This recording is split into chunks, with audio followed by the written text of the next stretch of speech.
Glad to have all you folks here with us. Thank you. I'll let the speakers quickly introduce themselves. So, Robert, please. Thank you, Sergey. Good afternoon. My name is Robert Porter. I'm a director in the Digital Asset Services team at ANZ Bank, or ANZ, depending where you come from. I'm responsible for partnerships and regulatory engagement. My name is Inmoo. I'm a co-founder and group CFO of ADDX. Great, thank you. So, Robert, can you tell us why you chose to join the Guardian program and what that's gotten you? Yeah, thank you, Sergey. Happy to. Maybe a bit of context about ANZ first, for those who don't know who we are. So we're the largest institutional bank in Australia. We have 8.5 million customers across retail, commercial, and institutional segments. We are traditionally a real TradFi institution, but 3 years ago we established a team to look at digital assets and currencies, and we've been actively exploring the space through a test and learn type of transactions. Key thing for us was understanding how can we operate best in a regulated environment. We understand the technology, but what are the compliance obligations? So our test and learn model has been characterized by real value transactions, and that allows us to think about compliance in a meaningful way. If I take the context of Guardian, we've admired the project for a long, long time. Working lockstep with regulators is really important. And as we think about that moving forward, how do we know where the opportunity is in terms of real value transactions and understanding risk profile? So for our perspective, Guardian is the great place to work hand in hand with the regulator and to test those things appropriately. So particularly the work last year on open and interoperable networks resonated with ANZ. And I think that gave us the opportunity to think about how do we leverage tools like TCIP to connect these networks together. I mean, ADDX as a pioneer and a leader in the tokenized asset and digital securities in Singapore, from the early days, we always needed a broader industry participation to grow the pie and also increase the adoption of this new technology. So actually Project Guardian was actually a great platform for us to actually interact with other institutions and to share different ideas and try different test cases so that we can actually evolve further together as an industry. And also at the same time, our fixed income market has been very important instrument for us all along. We have actually facilitated more than $1 billion of digital fixed income so far. So this has been one of the core market. So that's why we have been also contributing a lot in recently MAS published fixed income framework around the Project Guardian fixed income framework. We also contributed as an industry so that we can actually increase our adoption of this market. And we're also very happy to work with the ANZ and Chainlink to explore the new interoperability so that we can actually scale the size of this business going forward. Yeah, I think the Project Guardian program is being really successful, and you're seeing a lot of great participants and them working together. And I think creating a place where you can have some regulatory clarity so you can actually do transactions in a legally compliant way is a great idea. And I think the MAS has done a great job at making this program a success. So I can see why you both like it. Makes sense. You both mentioned interoperability. So Robert, what is the importance of interoperability, cross-chain connectivity, and all these kind of interconnection type topics for your work, and how do you see it? I think interoperability is critical. For those of us being SIBOS Hong Kong FinTech Week last week here in Singapore, it becomes obvious that this is the key driver for adoption. And I think if anybody attended the Insights Forum yesterday, there was this discussion around how do we scale tokenization? How do we look for opportunity for wider adoption? And I think 4 key drivers were talked about. One was having greater liquidity in the system. The second one was around foundational infrastructure. Third, and perhaps relevant for this conversation, was standardized frameworks and protocols. And last of all, but by no means least, was the idea of a common settlement asset. So if I think about interoperability and the idea of standardization to drive that forward, is fundamental across many, many different things, right? So if I zoom out, we're here in Singapore. The port of Singapore is one of the busiest ports globally, right? And so we think about shipping and how all those goods that move around, how do we make that most efficient and effective? And the answer is through standards, right? So if we think about 60, 70 years ago, we took physical goods and we took containers and we standardized them. We create certain dimensions, certain size, weights, so that wherever the ports were connecting to, you could do that in a very, very seamless manner. And then if I think moving forward, information, the internet, moving information around. We have protocols like TCP/IP. We have SMTP for email. So it becomes very, very easy to connect things together. as we look at the next frontier for digital assets and tokenization, we start to think about moving value across networks. So how do we find a standard way of doing that? And I think the risk that we face is if we don't do that correctly at the beginning, we end up with fragmented liquidity. We have silos. We have lots of really enthusiastic institutions and collaborations coming together, but those things become very, very fragmented very quickly. So if we can develop the standards now, I think we're at a very unique position where tokenized RWA is just taking off. So if we can build and design for interoperability at this particular moment, I think we're well positioned to move forward. Yes, as Robert just mentioned, interoperability is very crucial for all the financial institutions and all the platforms like us.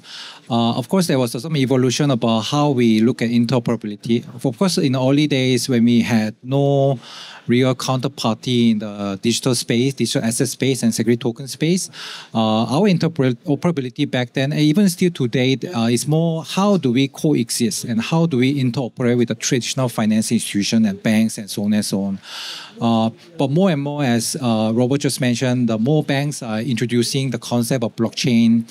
They are adopting the blockchain, implementing blockchain solutions into their working system. Now, so interoperability between the two different chains, multi-chain network, these are becoming more and more important. And also especially because settlement is also very crucial.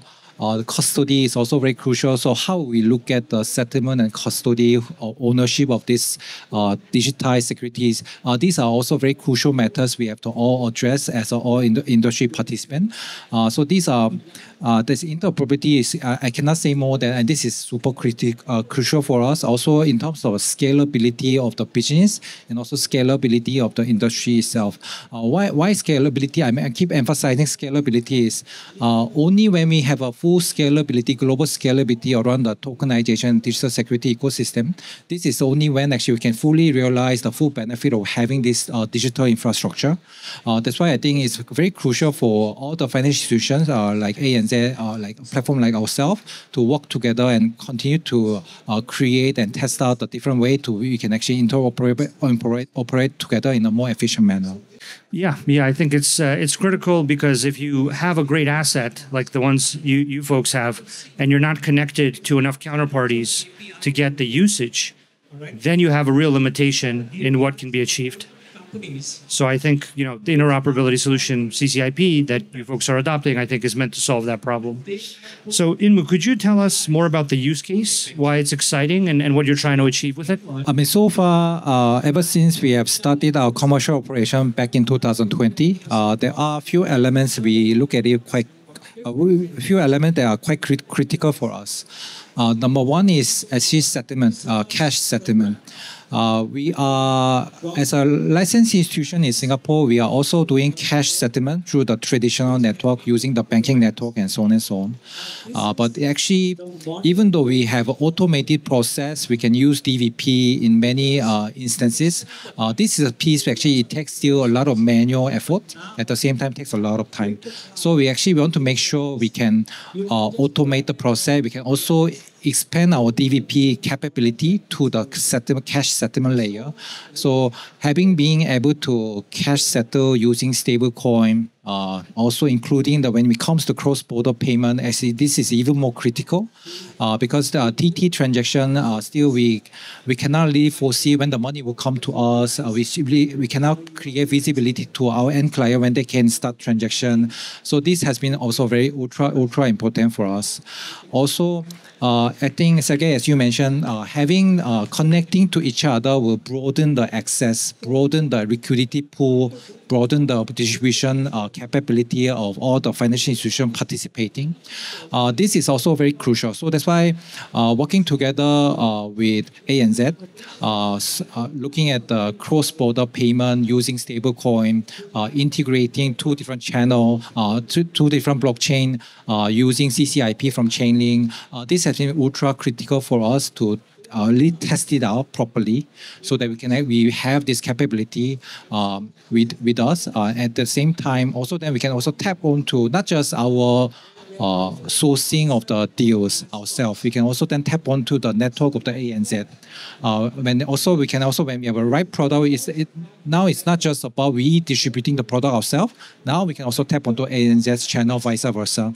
So I think this is actually ultra important use case for us. That's why I was very happy that we actually embarked on this journey. Now we have successfully showcased what we have accomplished. I'm glad it's useful, and I think we made a lot of great progress, and I think it's a really cutting-edge transaction, especially the privacy, and a lot of the other great things we've done together. So thank you. Excited to be working on it together. So, Robert, in order to do this from ANZ's point of view, you had to solve a lot of problems. How did you solve those problems? What were the things that you needed to get working in order for this transaction to happen from the ANZ side? Yeah, quite a few things to think about. We begin on the technical side. And so we had the opportunity to work with Chainlink as part of the Swift proof of concept last year. So understanding about integration between existing infrastructure and blockchains was fundamentally important. Then we worked bilaterally together on connecting two public blockchains. We tested with nature-based assets last year. You might recall that one. One of the key learnings for us was connecting blockchains is great, but depending on the nature of the transaction, you have to have privacy, right? So we have our own private network. We have our L2 Polygon CDK-based Validium. Inmoo and team have their own ledger as well. So how do we bring the two things together? How do we ensure that the data itself in transit is also private? So I think thanks to the work that we've been doing with your team, Sergey, and some work on our side, is understanding how can we have a blockchain privacy manager layer over top. So the data and the tokens that are in transit between two private networks are also kept private. I think that's fundamentally important. So we had a lot of work in the background, and we can talk a bit more about where we are in the process. But first of all, finding that technical fit and integration, but we found that quite an easy process, to be honest. And then once we're on the network and we have the router installed, that opens up the possibility to work with other counterparties. The piece that we look forward to in the coming weeks and months will be around the regulatory overlay. So as I mentioned earlier, we do real value transactions. We're moving beyond proof of concept and pilot. So we need to really deeply understand what are the regulatory compliance pieces. So I think about this specific transaction where we have a cash token, our ADDX on our chain. We have to understand the regulatory characterization in Australia where we issue that token. Are we appropriately licensed? Can we meet the obligations? Similarly, on the other side, for the security token, how do you have a counterparty that's appropriately regulated by an entity like MAS so that we can prove to our customers, the issuers and the investors, that this is a highly credible, high integrity transaction? So that's how we've been thinking about it so far. Yeah, I think the privacy dimension is pretty unique in what we created here. And it was a hard requirement, like a firm requirement from you folks in order for this transaction to happen, because it's what's needed for the compliance and for the transaction to meet the legal requirements of your users and counterparties and so on. And so I think the work that we've done on CCIP private transactions and your use of it, from what I can tell, is quite important in complying, basically. And I have a very similar view that the transactions in the institutional world won't really happen unless they can happen in a compliant way. It's just something that won't occur if you and your bank and the counterparty can't comply with the laws of Australia and the laws of Singapore. And the system that facilitates that transaction, that allows the movement of the value and the data, I think really needs to create not only the connection, but a compliant connection. Because that's actually what you need, right? You don't just need a connection to send something. You need a connection that can allow you to meet your obligations to each other and legally, and to your user base. And that connection, I think, is much more complicated than just a connection between two chains. And then creating that connection between you and hundreds of different counterparties is, I think, the real value that CCIP will end up bringing to this in the long term, so that your initial transaction can then create an asset and a set of kind of building blocks that can be used across hundreds of counterparties to then transact with you. So this is, I think, where we're really going. So Inmoo, I definitely want to hear your views about, where you feel all this stands and where you feel we're going next. I mean, we spent a lot of time of the past few months to actually make sure that all the tech integration and tech work is done. So I'm very happy to announce that our tech integration is done completely. Our chain and robust chain, we are fully integrated using CCIP. So I think our next step is actually more on, as Robert mentioned, looking at the legal aspect and compliance aspect and clearing out a few issues. What does it mean by the security token issued on ADDX chain? What does it mean from the Australian point of view? What does it mean by stablecoin issue in Australia? When we settle it, what does it mean from ADDX point of view, from the MAS point of view? We will continue this pathway of resolving all the outstanding legal and compliance issues. Then after that, of course, then it's going to be we will move on to production, do the live cases, working with the issuer, working with the ANZ in closely, working with our investors and issuer, so that we can actually do the live transaction and see through the entire process from the issuance of the security token, settlement between the security token and the stablecoin, and the redemption process. We will walk through the entire process next year, hopefully in the first half of next year, so that we can actually complete the entire process and cycle. Yeah, so I'm also very excited that we've basically done the technical integration work. We validated it. It's basically in the pre-production state where it's ready to go and can start getting utilized for real value. I'm excited that we built it in a way that the compliance process and the legal approvals that you need can happen quickly and efficiently because the system is built in a way to allow that compliance to happen. So I'm also very hopeful that all the compliance, legal approvals can go through, and then we can be on production doing large transactions and hopefully larger and larger volumes.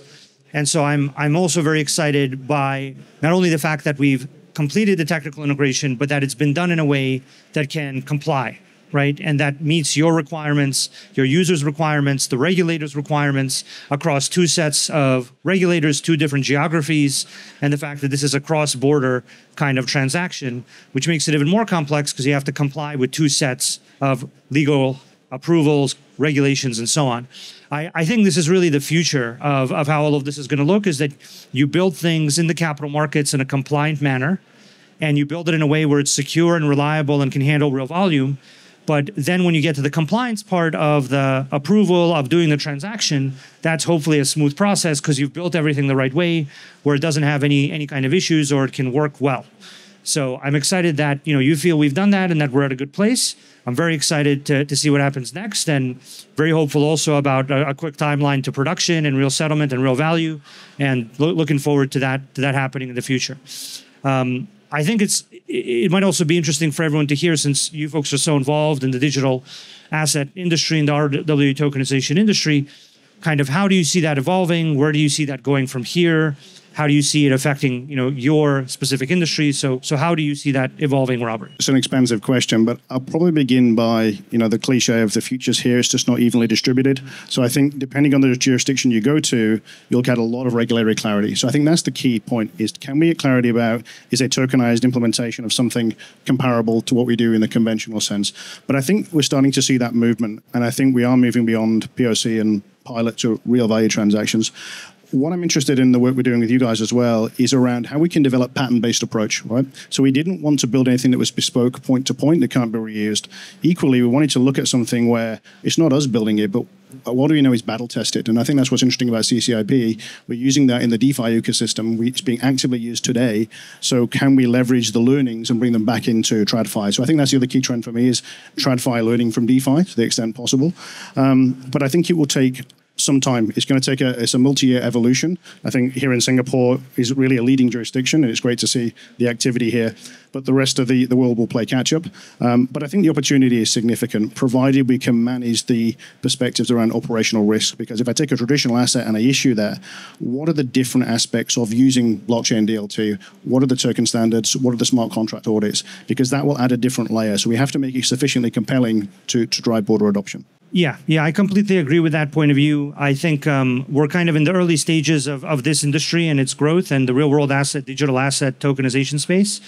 And I think that the ability to merge DeFi and TradFi into one big internet of contracts is a really big opportunity. And I do think that a lot of the security and technology that's created in the public chain and DeFi world is migrating into the TradFi world successfully. Chainlink itself originated in the public chain DeFi world and has enabled over $16 trillion in transactions. And I think that security and those guarantees that were generated for the DeFi community and for the public chain community are now being well used here in this implementation and in facilitating like real TradFi transactions. That'll eventually, I think, become transactions between DeFi and TradFi and kind of create this single large global web of interconnected smart contracts, irrespective of chain, irrespective of use case. It's going to be, in my opinion, kind of like the internet, right? Where you basically have everyone getting on a single internet, and on that single internet, they can transact with each other because there are core fundamental low-level protocols like TCP/IP that connect different database technologies, different programming language-based servers, different websites, into a single web of interconnected systems, right? That's kind of the goal of our work together here, is to take that interconnection beyond DeFi and into TradFi and eventually connect DeFi and TradFi into the single internet of contracts. That's my view. But Inmoo, I'd be thrilled to hear your view of where you feel the industry is going next and what's going to happen next with RWA tokenization, digital assets, interconnectivity, all of these topics. As I mentioned, I'm very glad to see broader industry participation in Project Guardian type of projects so that we can actually try out different ideas, especially when it comes to interoperability, setting up the different standard of working together and so on and so on. I think this is, as Sergey, you mentioned, I think this is a future that finance is supposed to head. So I think the directional wise, we're on the right pathway. But I think also, as Robert mentioned, I think it'll be a multi-year journey for us, multi-year journey for everybody.